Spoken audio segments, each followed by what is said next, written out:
¿En algún instante has percibido que el universo entero a tu alrededor se desmorona y que inclusive el Creador mantiene mutismo? Este escrito no es solamente una queja antigua, es el alarido de un espíritu destrozado, de una comunidad que perdió cuanto poseía, y aún así procuró expectativa entre los rescoldos. Si en alguna ocasión has padecido, si te has sentido responsable, desamparado o sin escapatoria, esta narración te pertenece, mas no culmina en el aniquilamiento. Culmina con una petición, con una ilusión, dado que aunque todo se haya extinguido, el Señor continúa siendo leal y su compasión se restaura cada aurora. No omitas este audiovisual. Lo que estás próximo a oír no es únicamente crónica, es una réplica de lo que numerosos están experimentando hoy. Si en algún momento te has sentido aislado, lesionado, culpable o distante de Dios, esta es la historia que puede conmover tu esencia y restituirte la confianza. Permanece hasta el término, puesto que aún en los escombros, el Altísimo prosigue expresándose. 1. Jerusalén devastada. La elegía inicia, visualiza por un instante. Penetras en una urbe que otrora fue el núcleo de la creencia. El corazón latiente de la grey del Señor han, pero ahora, lo que contemplas frente a tus ojos es puro desconsuelo. Los portones de la metrópoli están quebrados. Las rocas de las fortificaciones están dispersas, cual los huesos de un coloso sin vida. Las moradas están deshabitadas. El santuario es el sitio sacro, donde se percibía la manifestación divina. Y eis en ruinas, en quietud, no se escucha ningún himno, no retumba plegaria alguna, solamente el rumor del viento entre los restos. Así da inicio el volumen de las elegías, con una pena tan honda que aparenta que la tierra misma solloza. La ciudad de Jerusalén se equipara a una dama solitaria y desamparada, anteriormente colmada de vitalidad circundada y calmaradaus, que ahora reposa en el polvo, una viuda ataviada de duelo. Jeremías, el vidente, es quien otorga voz a este sufrimiento. No lo relata con indiferencia, experimenta cada lágrima. Sus expresiones no son simplemente poesía melancólica, son sollozos del espíritu. Expresa que Jerusalén llora con amargura durante la noche. Sus lágrimas corren sin pausa. No existe quien la reconforte. Todos sus confederados la han traicionado. Aquellos que en otro tiempo la elogiaban, ahora la desdeñan. La urbe colapsó, mas no fue súbitamente. Fue el fruto de años de desguar la voz celestial, de insumisión, de soberbia, de depositar fe en naciones y pactos humanos en vez de en el Creador. Ahora padece las secuelas. La población ha sido esclavizada. Los nobles marchan con la cabeza agachada. Los sacerdotes ya no poseen altar. Los portones están abiertos de par en par, pero nadie ingresa.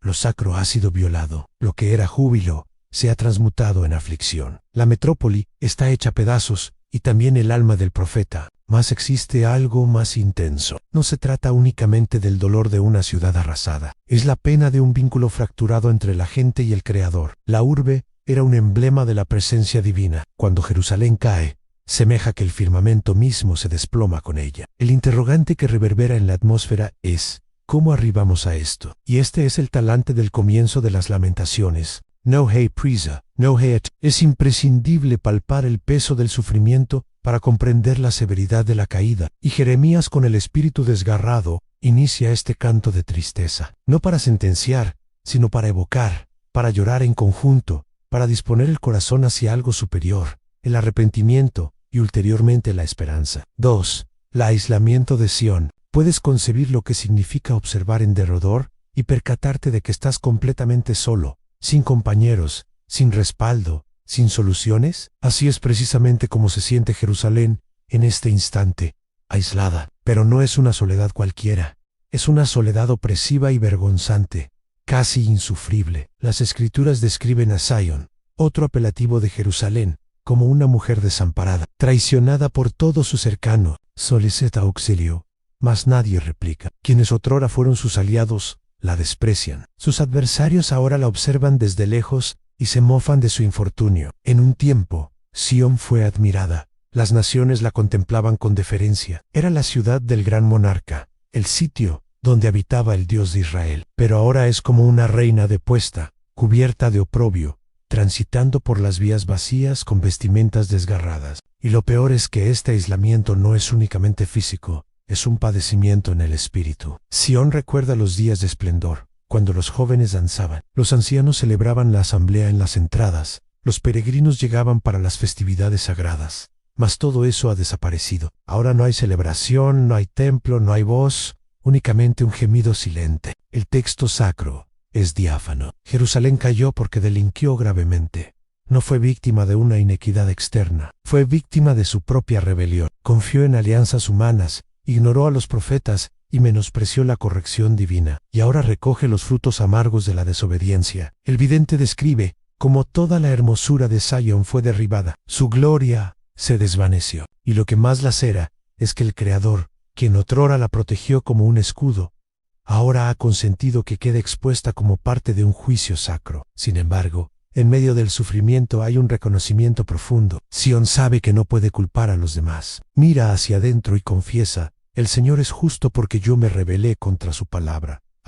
Esta es una de las mayores enseñanzas de las herejías. La genuina restauración comienza cuando admitimos nuestra responsabilidad en la caída. No tiene sentido acusar con el dedo. Debemos examinar nuestro corazón, reconocer la verdad y llorar ante el Creador. Y en este llanto, en esta profunda soledad, Sion se lamenta, comienza paulatinamente a buscar la redención. Porque incluso cuando todo a su alrededor parece perdido, hay un Dios que atiende al arrepentimiento sincero. 3. El destierro y la afrenta. Figúrate por un momento que te arrancan de tu hogar, no voluntariamente sino forzosamente, caminando durante días, quizás semanas, en silencio, descalzo, con el rostro cubierto de polvo y el corazón destrozado. Tras de ti, el humo se alza desde tu urbe devastada. Ante ti, lo ignoto. Esto es el destierro. Esto es exactamente lo que aconteció a la gente de Jerusalén. Hombres, mujeres, niños, todos marchaban como cautivos, con la cabeza baja, vencidos. Los babilonios no mostraron clemencia. Los nobles fueron encadenados como malhechores. Los ancianos, venerados durante generaciones, ahora eran tratados como nada. La vergüenza era insoportable, la humillación era visible, pero también espiritual. Quienes antes portaban ropajes limpios y hablaban con autoridad en las puertas, ahora andaban cubiertos de harapos. Los sacerdotes ya no tenían altar, los cantores ya no tenían templo. Era como si el espíritu de la nación hubiera sido arrancado de un solo golpe, y lo más doloroso es que sabían que esto no era una injusticia, era una consecuencia. Jeremías, el vidente, no intenta justificarlo, lo reconoce con lágrimas. El Señor nos ha entregado en manos del adversario sin piedad, no porque Dios sea cruel, sino porque el pueblo se había distanciado de él por tanto tiempo, que ahora experimentaban lo que habían sembrado. Quienes habían rechazado las advertencias de los profetas, ahora sufrían lo pronosticado. Dios había hablado, Dios había advertido, pero el corazón del pueblo se endureció. Y ahora la afrenta se convirtió en una escuela dolorosa. El pueblo de Dios, llamado a ser luz entre las naciones, ahora era visto como desecho. La risa ajena dolía más que cualquier herida física. Señalaron y dijeron: ¿son estos el pueblo de Dios? Y ahí reside la herida más profunda. Cuando el pueblo de Dios pierde el temor y abandona la alianza, no solo Padis, sino que también avergüenza el nombre del Creador entre los pueblos. No se trataba solo de Jerusalén, se trataba del nombre divino mancillado por la desobediencia. Pero incluso en la humillación había un ápice de expectativa, porque Dios no había abandonado al pueblo para siempre. Permitió el dolor, sí, pero el propósito no era la aniquilación total. Era el quebrantamiento, era la purificación, era la enseñanza. El destierro fue duro, sí, pero también fue una ocasión, una oportunidad para comenzar de nuevo con un corazón humilde, con la mirada fija en el cielo, como si Dios dijera: ahora que lo has perdido todo, ¿puedes escucharme de nuevo? Este es el corazón del capítulo. El dolor es real, la afrenta es amarga, pero es en este dolor que Dios siembra las simientes de un nuevo porvenir, aunque aún sea invisible. ¿Sientes que estás en un momento sombrío de tu vida? Escucha con atención, porque lo mismo que vivió Jerusalén en su caída, puede estar hablándote hoy. Dios no ha terminado contigo. En 4. El reconocimiento del pecado colectivo. No hay sanación sin diagnóstico. Y los habitantes de Jerusalén, en medio de su dolor y afrenta, finalmente comienzan a ver lo que antes se habían negado a ver. Pecaron contra su Creador. La soberbia empieza a ceder ante la conciencia. La ira se transforma en contrición. El silencio amargo se transforma en un gemido sincero. Jeremías, el vidente que lloró por el pueblo, ahora comienza a declarar lo que nadie más tuvo el valor de admitir. El Señor es justo, porque yo me rebelé contra su palabra. Estas expresiones marcan un antes y un después. Por primera vez, el dolor cobra sentido. No sufren por azar ni por infortunio, ni por culpa de los babilonios, sufren porque se apartaron de la verdad, ignoraron los preceptos, despreciaron a los profetas y edificaron sus propios caminos, lejos de la voluntad divina. Jerusalén se había colmado de idolatría, corrupción, alianzas con naciones paganas, injusticia contra los desposeídos y menosprecio por la santidad. El santuario seguía operando, es cierto, pero el corazón de la gente estaba distante de él. En Dios había hablado numerosas veces con amor, con amonestaciones, con paciencia, pero la respuesta siempre era la misma: rebelión. Ahora, entre las cenizas, la gente empieza a comprender: el pecado no es solo una falta moral, destruye, corroe, conduce a la pérdida de todo lo que parecía seguro, y el reconocimiento del pecado colectivo se convierte en el primer paso hacia la restauración. Es como si los ojos, antes cegados por la soberbia, se abrieran. Jerusalén comprende que su dolor no es solo el resultado de la destrucción, es la consecuencia de una vida sin temor. Y en ese instante, el arrepentimiento brota como una semilla en tierra árida, frágil, sí, pero real. El profeta clama por misericordia, no por méritos. Sabe que Dios es justo en todo lo que ha hecho, pero también sabe que Dios es clemente con los que están quebrantados. Por lo tanto, se postra en el polvo en nombre de la nación y dice: se hubieran de mis suspiros,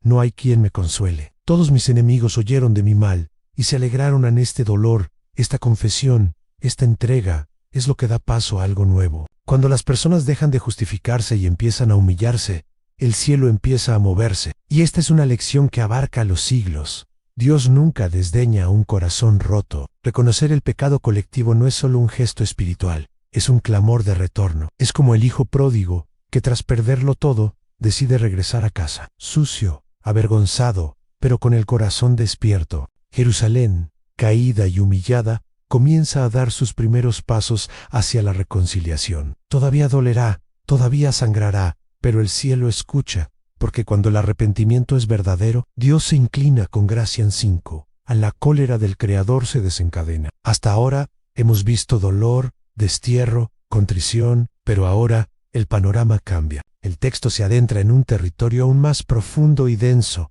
la furia divina. Y debemos comprender esto correctamente. La cólera del Señor no es como la ira humana impulsiva o descontrolada. Es la respuesta justa y sacra de un Dios que ha visto a su pueblo rechazar la verdad, profanar lo sagrado y endurecer su corazón contra todo lo puro. Jeremías describe esta furia de forma impactante, no con expresiones distantes, sino con imágenes que calan hondo. Expresa que el Creador ha derribado la morada de Jacob como un adversario en el campo de batalla. Dios mismo, quien otrora protegió a Jerusalén con fuego y gloria, ahora aparece como un guerrero que lucha contra ella.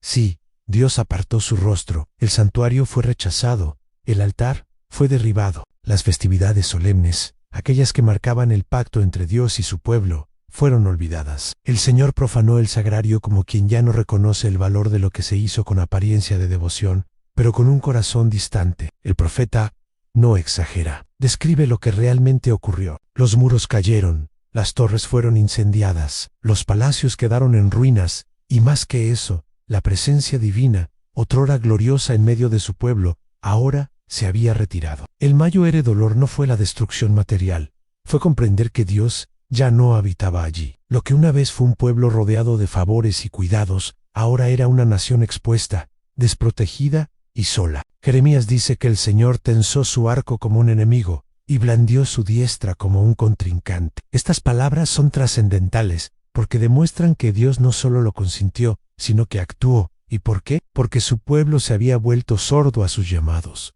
ciego a la verdad, arrogante en la prosperidad. Durante años, Dios envió profetas, convocó al arrepentimiento, suplicó con paciencia, pero ellos rechazaron la voz celestial y siguieron sus propios caminos. La furia, por lo tanto, no fue un impulso, fue justicia acumulada ante la continua desobediencia. Y ahora, esa justicia ha caído como una tormenta. La urbe estaba en silencio. Las festividades habían cesado, la alegría se convirtió en lágrimas. Rostros que antes brillaban de celebración, ahora estaban cubiertos de ceniza. Pero aquí hay algo esencial.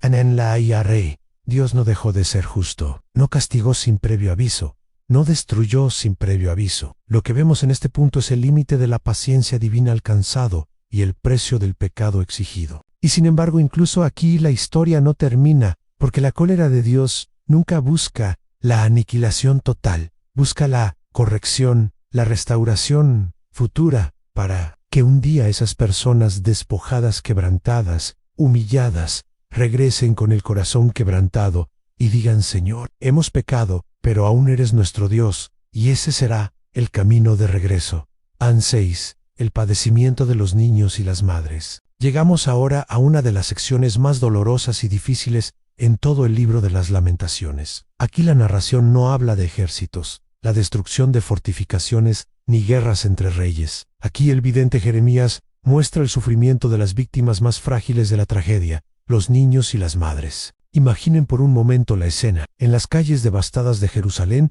ya no hay himnos ni plegarias, solo se oyen niños llorando de hambre. Se acercan a sus padres y les preguntan: ¿dónde hay pan?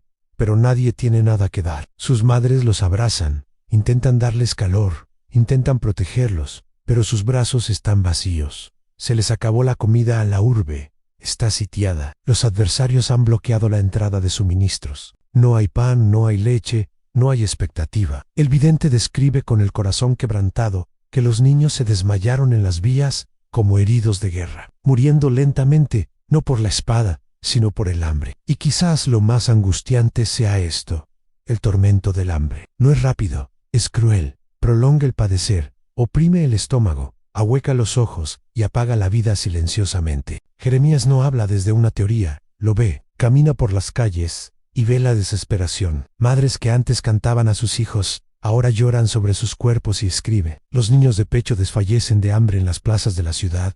Es un dolor que va más allá de lo físico, es una herida en el espíritu. Porque ver a un enemigo perecer en la guerra es una cosa, pero ver a tu hijo con los ojos hundidos, la piel pálida, sin fuerzas para llorar, eso rompe cualquier corazón. Y aquí está una de las escenas más oscuras de todo el Antiguo Testamento. Algunas madres, al borde de la desesperación, cometieron lo impensable. Se comieron a sus propios hijos. Sí, está escrito en Lamentaciones. Y también fue una profecía en Deuteronomio, no por crueldad, no por locura, sino por un colapso completo de la humanidad causado por el pecado. Esto nos muestra hasta dónde puede llegar una sociedad que abandona a Dios. Sin Él todo lo sacro se pierde. Incluso el amor de una madre, el más instintivo, el más puro, puede verse corrompido por la indigencia. Jeremías llora, tiene los ojos hinchados, dice que no más lágrimas, porque este dolor no es solo personal, es colectivo, es una herida nacional, un colapso de la dignidad,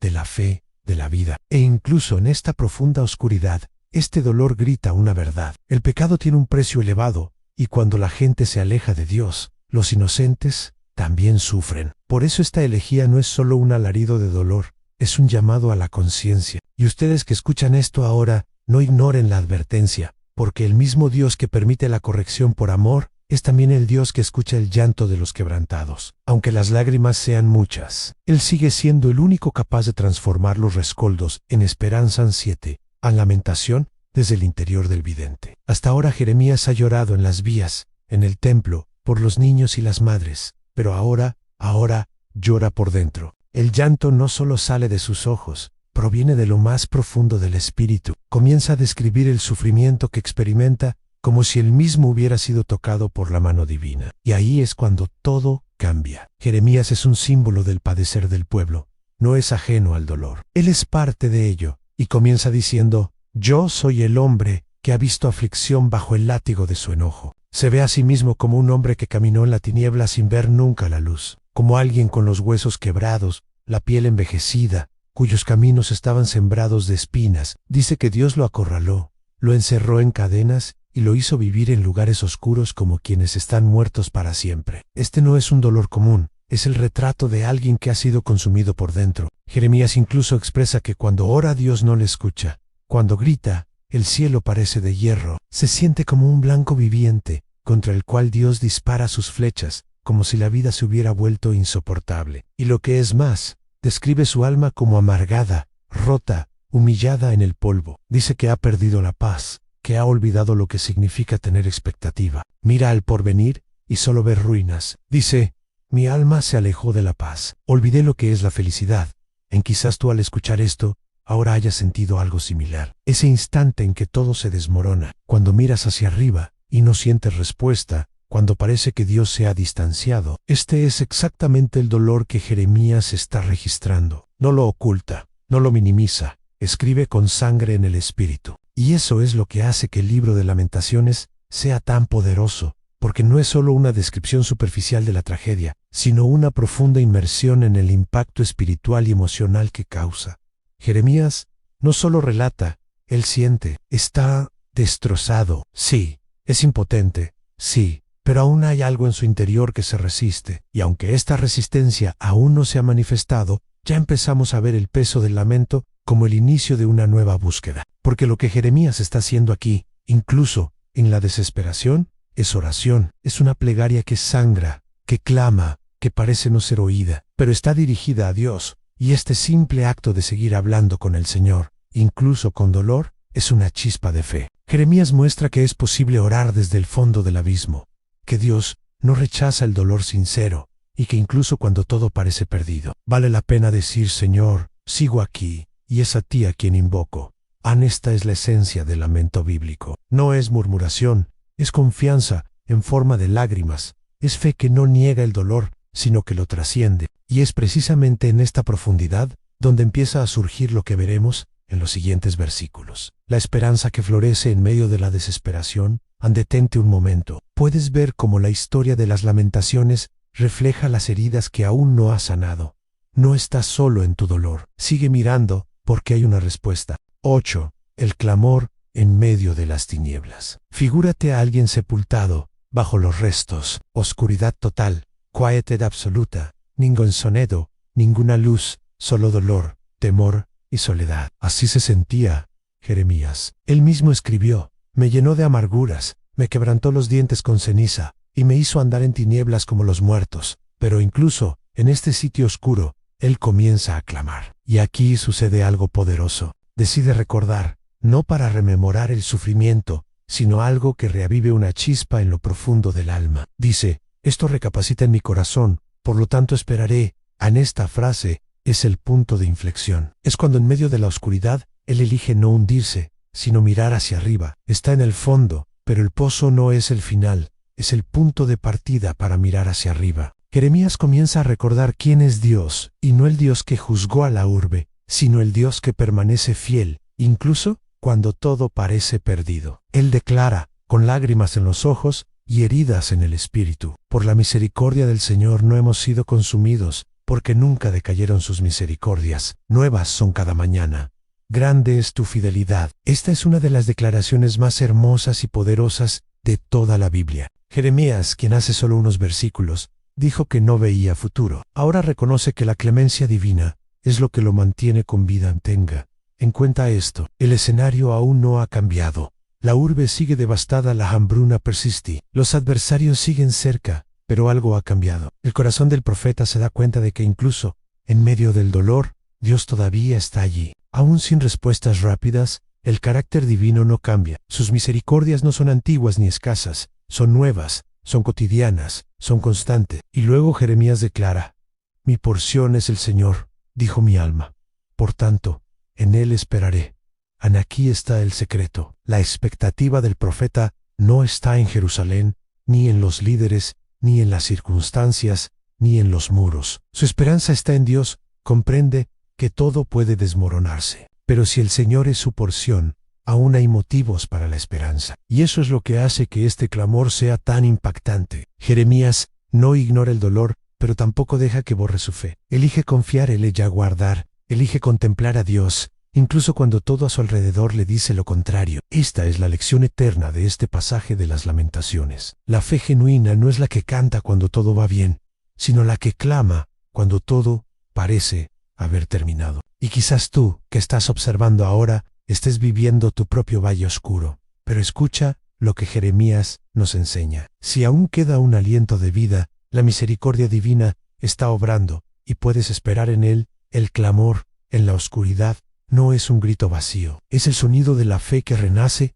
Vean la esperanza. Nace en medio del padecer. Tras atravesar el valle más oscuro del espíritu, algo comienza a florecer en el corazón del profeta. Y no es un alivio inmediato, ni una liberación visible, es esperanza. Y lo más impresionante, esperanza que nace en medio del sufrimiento. Jeremías se ahogaba en el dolor, rodeado de destrucción, aplastado por los recuerdos. Pero allí, en ese mismo lugar, él elige creer. No ignores la realidad. Ve la urbe en ruinas anoye, el llanto de las madres ansaborea el polvo. Pero en medio de todo, se aferra a una verdad mayo ere, que el caos, el carácter inmutable del Creador. Y luego, con el alma todavía herida, declara algo que sería eterno en la Escritura. El Señor es bueno con los que en Él esperan, con el espíritu que le busca. Bueno es aguardar en silencio la salvación del Señor. Este es un instante sacro. Jeremías entiende que incluso sin comprender los porqués, vale la pena esperar en el Señor. Ese silencio ante Él no es abandono, es confianza, que la demora de Dios no es descuido, es preparación. Empieza a ver el padecer no como un fin, sino como una herramienta. Y dice, bueno, le es al hombre llevar el yugo desde su juventud, que se siente solo y calle, porque Dios se lo impuso en el profeta. Ahora dice, el dolor también instruye, el dolor también moldea, el dolor también nos hace oír lo que antes ignorábamos. No romantiza el sufrimiento. Reconoce que en las manos de Dios, incluso, el dolor puede convertirse en una bendición. Y luego viene una de las frases más liberadoras de todo el capítulo. Porque el Señor no desecha para siempre. Sí, Él se entristece, ansía el disciplina, pero Él no rechaza para siempre. La cólera dura solo un momento, la misericordia en cambio es eterna. Jeremías reconoce que Dios no se complace en el sufrimiento humano, no se deleita en afligir, no destruye por destruir, disciplina porque ama o corrige porque quiere restaurar, permite el dolor, pero también prepara el consuelo. Y es entonces cuando la esperanza se vuelve más fuerte que la contrición, porque ahora, aún sin ver la respuesta, el profeta puede reposar. El Señor es mi porción, es decir, aunque no tenga nada más, si te tengo a ti, Señor, lo tengo todo. Esta esperanza que declara Jeremías no es frágil, nace entre las ruinas, como una flor que brota de la tierra agrietada, y por eso es indestructible, porque no depende de las circunstancias, depende de quién es Dios. Si estás escuchando esto ahora mismo, y estás pasando por un momento difícil, recuerda esta verdad. La esperanza no espera a que termine el dolor para nacer. Puede surgir en medio de Elan, y así fue que en medio del colapso de Jerusalén, Jeremías comenzó a ver, no con los ojos del cuerpo, sino con los ojos de la fe, que Dios seguía allí, y que su salvación, incluso en silencio, ya estaba en camino. En 10, el llamado a guardar en quietud, después de reconocer el pecado, afrontar el sufrimiento y sentir una pequeña llama de esperanza surgir en medio del caos. El profeta Jeremías nos presenta una verdad desconcertante, pero transformadora. Bueno es aguardar en quietud la salvación del Señor en esperanza, en silencio. Sí, Jeremías comprendió que hay momentos en que el cielo parece mudo, cuando no hay respuestas inmediatas, cuando oramos y el viento se lleva nuestras palabras, y sin embargo, Dios está actuando. Esta espera no es pasiva, no es aguardar con los brazos cruzados, es esperar colmado de reverencia, colmado de fe, colmado de confianza, madura, porque quien conoce el corazón de Dios sabe, Él no llega tarde. Jeremías nos está enseñando que el silencio es a menudo el terreno donde Dios planta sus mayores milagros. Dice más, bueno, le es al hombre llevar el yugo desde su juventud. En otras palabras, es bueno aprender a soportar el peso de la disciplina desde pequeños porque el yugo, ese instrumento que se coloca sobre los bueyes para guiarlos, no está hecho para herir sino para instruir. Es guía, es entrenamiento. Luego el profeta continúa, que se siente solo y calle porque Dios se lo impuso. El silencio aquí no es desesperación,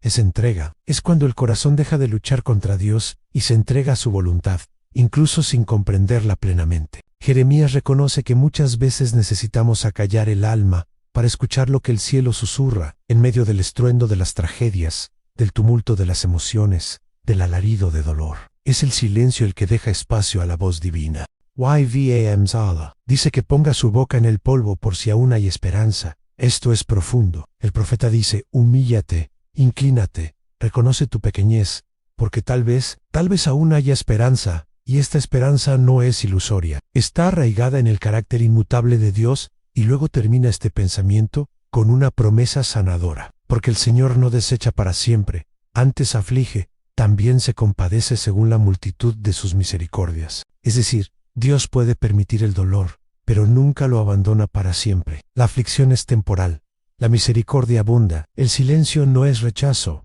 es cuidado, es moldeamiento, es un proceso. Jeremías le está diciendo al pueblo y a nosotros hoy, la salvación del Señor llegará. Pero mientras tanto, tranquiliza tu corazón, mantén la mirada puesta en el cielo y espera con fe. Quizás al escuchar esto, te encuentres en ese mismo lugar, sin respuestas, rodeado de interrogantes, intentando comprender el porqué de las cosas. Así que acepta esta invitación, aguarda, pero aguarda en el Señor y aguarda con reverencia, con expectativa, con confianza. Porque cuando todo a nuestro alrededor se derrumba, el silencio ante Dios puede ser el espacio donde Él reconstruirá todo. Anjonsen, el quebrantamiento de los ancianos. Cuando un pueblo se levanta, son los jóvenes los que corren. Pero cuando un pueblo está al borde del colapso, son los ancianos los que caen primero, no en el cuerpo, sino en el espíritu. Jeremías mira las plazas, las esquinas de las vías, las entradas de la urbe, sitios donde los ancianos se reunían para aconsejar,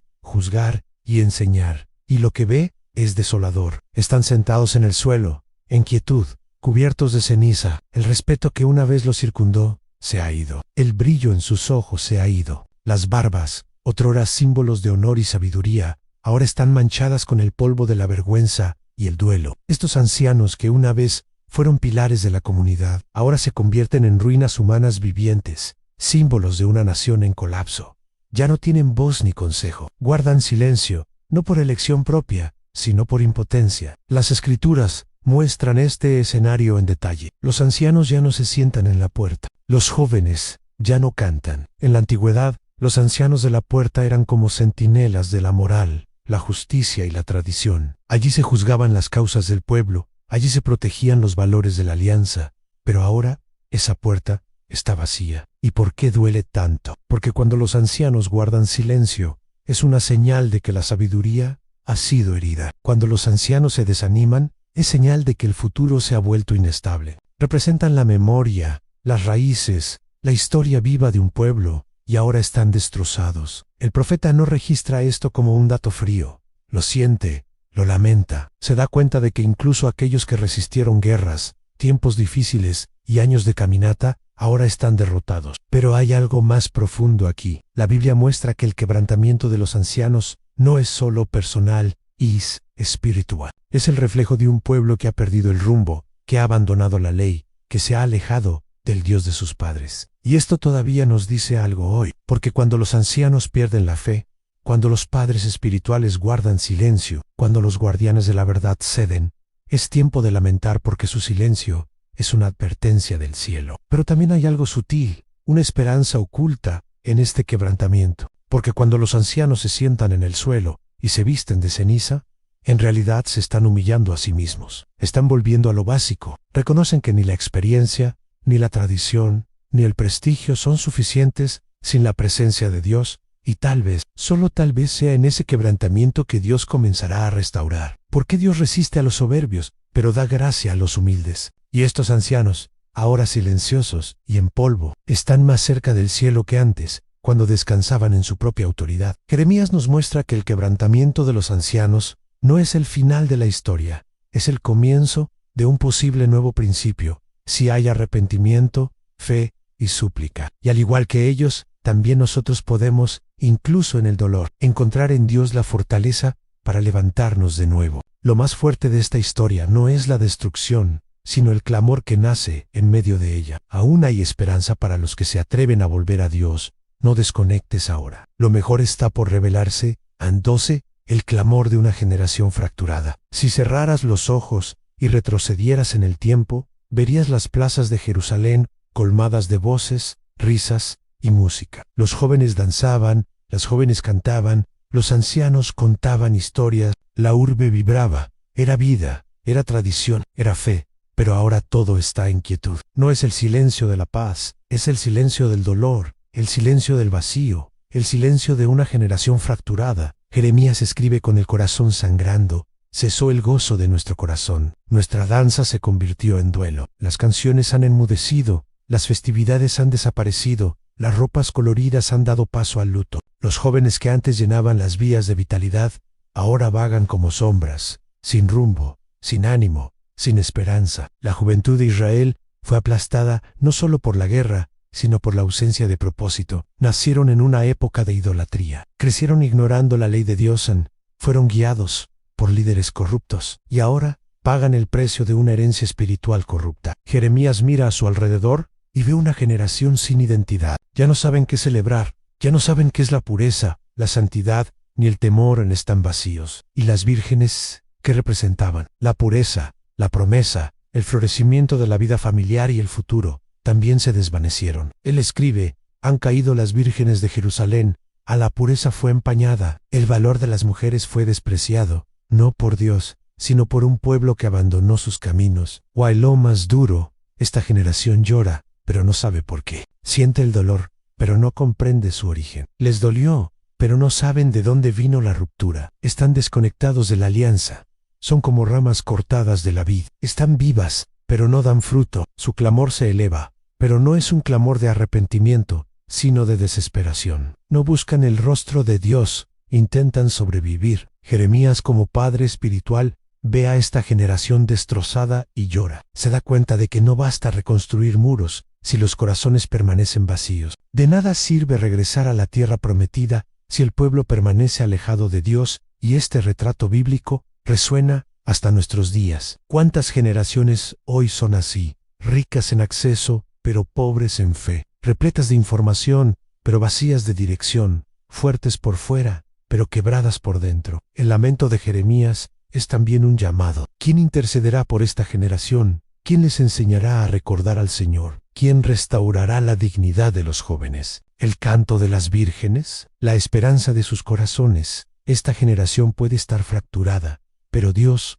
no la abandonó. Y el grito que hoy es de dolor, mañana puede convertirse en un canto de restauración, si hay arrepentimiento y retorno al Padre Han. Porque el Dios que permitió la caída es también el Dios que puede levantar una generación del polvo. 13. El juicio sobre los sacerdotes y profetas. Jerusalén ha caído, el santuario ha sido destruido, el pueblo está en el destierro. Pero quizás el golpe más doloroso para Jeremías fue este.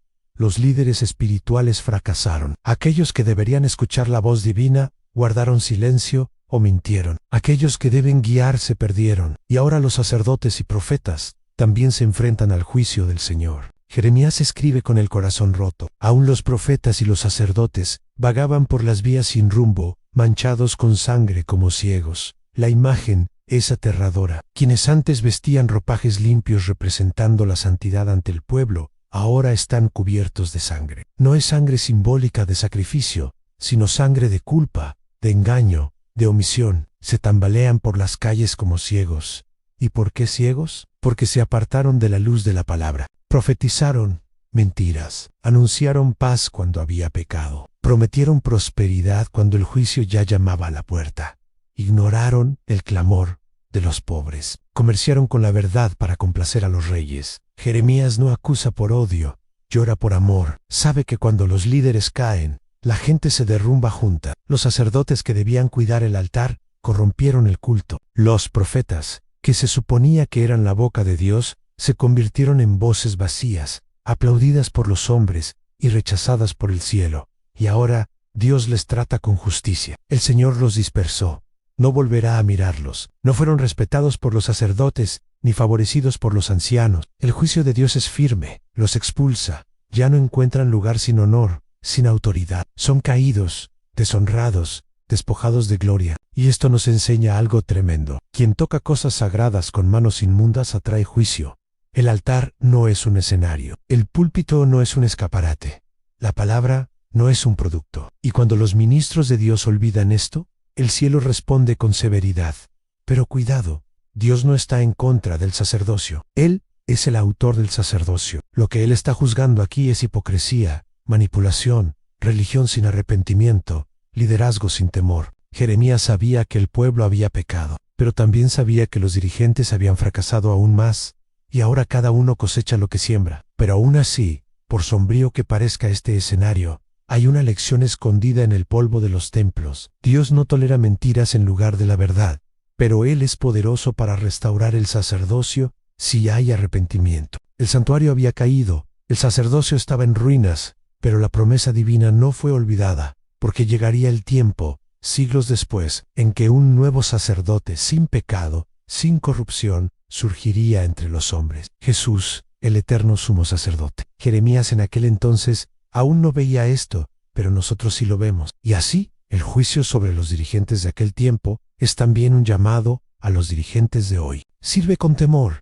habla con verdad, lidera con pureza, porque el Dios que juzga es también Dios quien levanta en 14 una petición final. Después de todo, después del duelo, del dolor, de la destrucción, del hambre, de la afrenta, del destierro, de la vergüenza, de la pérdida de líderes, del silencio de los profetas y del fin de los cantos, el pueblo tocó fondo, y allí, en el punto más profundo del dolor y del arrepentimiento, hacen lo que deberían haber hecho desde el principio. Ellos gritan, pero no es un llanto cualquiera, es un llanto roto, ¿cierto? Sin máscaras, sin justificaciones, un clamor que surge del alma herida y se eleva hacia el cielo con una sola frase: vuélvete, oh Señor, y volveremos. Renueva nuestros días como al principio. Este es el clamor más sincero de todo el libro. No piden comida, ni hogares, ni victorias, ni estabilidad. Ellos están suplicando por Dios, por fin lo comprenden. El problema nunca fue político, fue espiritual. Lo que perdieron sobre todo fue la presencia, fue la comunión, fue el privilegio de caminar junto al Señor, ¿no? Y ahora, como hijos pródigos dicen, si nos devuelves, entonces regresaremos. Tenga esto en cuenta cuidadosamente. Reconocen que ni siquiera el arrepentimiento por sí solo puede producirlo. Necesitan que Dios les toque el corazón, que Dios los conmueva, que el Espíritu Santo, incluso en ese momento, los convenza, los atraiga y los guíe de regreso. No quieren una reforma superficial, quieren ser renovados, quieren los días gloriosos, los días en que el santuario estaba lleno de gloria, los días en que los salmos llenaban las vías, los días en que la justicia fluía como un río. Regresar. Pero no solo en el exterior. Ellos suplican, renueva nuestros días, como al principio. En este es el deseo de un nuevo comienzo, de perdón, de redención, de una nueva oportunidad, no de volver al pasado, sino de recuperar la esencia perdida. Es como si dijeran: Dios, no solo queremos que Jerusalén se levante, queremos que nuestra fe aumente, que nuestra adoración sea pura, que tu nombre sea exaltado de nuevo entre nosotros. Y quizás esta sea la parte más conmovedora del libro, porque incluso ante tanto pecado, incluso ante tanto juicio, incluso después de tanto desprecio por el pacto, Dios todavía escucha. El libro de Lamentaciones termina con esta súplica en el aire, sin respuesta inmediata, sin milagro visible, sin reconstrucción todavía, pero con una esperanza plantada, porque quien ora así con sinceridad ya no está lejos de Dios, Él está regresando. Y ese mismo clamor todavía se puede escuchar hoy, porque no importa cuánto haya avanzado alguien, cuánto haya perdido, cuánto se haya desviado, aún es posible levantar la vista, alzar la voz y decir: vuélvete, oh Señor, renueva nuestra historia, renueva nuestra fe, renueva nuestro corazón. Y el Dios que oyó a Jerusalén en ruinas, todavía se escucha hoy en 15, el eco de la esperanza en medio del mutismo. El libro está llegando a su fin, se han derramado lágrimas, se ha expuesto al dolor. Las heridas están abiertas, se han reconocido los pecados, y ahora hay silencio. Pero este silencio no está vacío, no es abandono, no es desprecio divino, es un silencio colmado de expectativas. Jeremías, después de todo el lamento, después de clamar: vuelve, oh Señor, y volveremos, termina el libro con un verso inquietante que parece suspendido en el aire. ¿Nos habrás desechado por completo? ¿Estarás airado contra nosotros hasta la eternidad? Estas interrogantes no tienen respuesta inmediata. El texto termina y el cielo permanece en quietud. Pero, ¿por qué terminaría así la Biblia? ¿Por qué no cerrarla con una promesa clara, una visión, una palabra de consuelo? Porque el Espíritu Santo quiere enseñarnos algo profundo. Hay momentos en la vida espiritual en que la fe debe continuar incluso sin escuchar respuestas. Este final es como una oración interrumpida, y esta interrupción nos enseña a seguir clamando, seguir aguardando, seguir confiando incluso sin señales visibles. Porque el silencio de Dios no es ausencia, es un proceso, es un tiempo de maduración, es el terreno donde se planta la esperanza, no en emociones, sino en convicción. Jeremías no ve la restauración, no contempla el santuario reconstruido, no oye las trompetas de victoria, pero aún así termina orando. Y eso es genial porque demuestra que aun cuando todo parezca perdido, El alma que confía en Dios no permanece en silencio. Ella clama, ella espera, ella permanece. Ese eco final, esa pregunta sin respuesta, es en realidad un puente que nos lleva al futuro, un espacio para la acción divina, un espacio para la venida del Mesías, un espacio para la esperanza que no muere ni siquiera en ruina. Y efectivamente, la respuesta llegaría no inmediatamente, pero vendría. Esto sucedería años después, cuando Nehemías reconstruyó los muros. Él vendría con Esdras, restaurando la enseñanza de la ley. Vendría con Zorobabel reconstruyendo el templo. Vendría con profetas como Ageo y Zacarías, reavivando la llama. Y finalmente llegaría con Jesús, el Hijo de Dios vivo, entrando en esa misma Jerusalén, redimiendo ahora no solo la ciudad, sino el mundo entero. Es decir, la respuesta estaba en el camino, aun cuando el profeta no podía verla. Y esta es la enseñanza eterna de las lamentaciones. Incluso cuando no hay fiesta, ni pan, ni canto, ni curación, ni explicación, la esperanza aún canta suavemente, y Dios aún escucha. El silencio divino nunca es el final de la historia. A veces es solo el intervalo antes del milagro. La historia de las lamentaciones no termina con una respuesta, sino con una súplica que también puede ser la tuya. Vuélveme, oh Señor, y volveremos, porque tal vez tú también has caído, has perdido cosas, o te has alejado. Pero si algo aprendemos de esta historia, es que aún desde los escombros se puede clamar, y cuando el corazón se rinde y vuelve a Dios, la esperanza renace incluso en medio del mutismo. Él no desecha para siempre, y su fidelidad nunca falla. Ahora que escuchaste esta narración, ¿vas a quedarte en las ruinas o vas a clamar como lo hizo Jerusalén? Dios no desecha para siempre. Él está esperando tu voz, tu retorno, tu rendición. Si este mensaje tocó tu corazón, es porque aún hay esperanza para ti. Sus misericordias son nuevas, y hoy puede ser tu nuevo principio. Déjanos tu comentario. Comparte esta palabra con alguien que necesita volver. Y recuerda, aunque todo parezca en silencio, Dios todavía responde a quien clama de verdad.